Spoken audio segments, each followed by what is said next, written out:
We are on the second floor of the mansion at 1 East 70th Street in what we knew as the Boucher room and now is known in a more accurate way as Mrs. Frick's boudoir. We're back in the space 2 years later as the space is almost fully installed. This, I would say, is the room in the collection that has had the most complicated history, really. It was bought by Frick to be used as Mrs. Frick's boudoir in the summer of 1916 and installed where I'm standing now.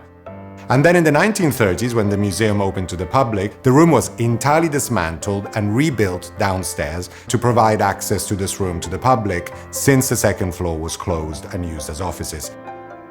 And now with this project, I'm very excited that the room is back where it was, back on the second floor. So we had to do exactly what was done in the 1930s, dismantle every aspect of this room, the floor, the chimney piece, the wood paneling, the paintings, the lights, and bring it all up where it was originally.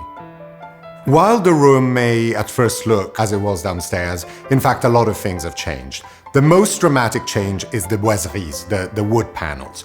All of the wood paneling was made in the 19-teens, not original 18th century, it was made for the Frick mansion, but over time it changed color, and it used to be a sort of minty green, a color we used to call Miss Frick's green.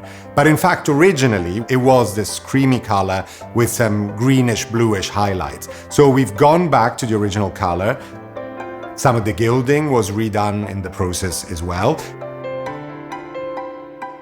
And we had to entirely recreate a whole wall. The west wall was entirely recarved, painted and recreated specifically for this project. The other thing is the furnishings of the room.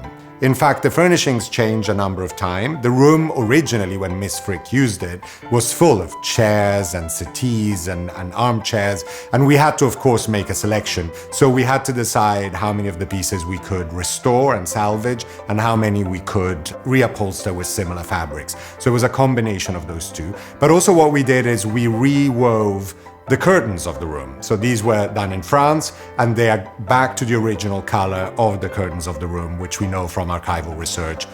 The other very important feature of this restored room is the cabinet with Sèvres porcelain.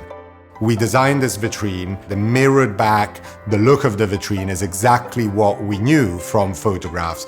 And now that is back where it originally was in 1916. And it allows us to see some of our wonderful Sèvres porcelain in the context of Boucher, of the 18th century, and of course also of Mrs. Frick using this as her boudoir.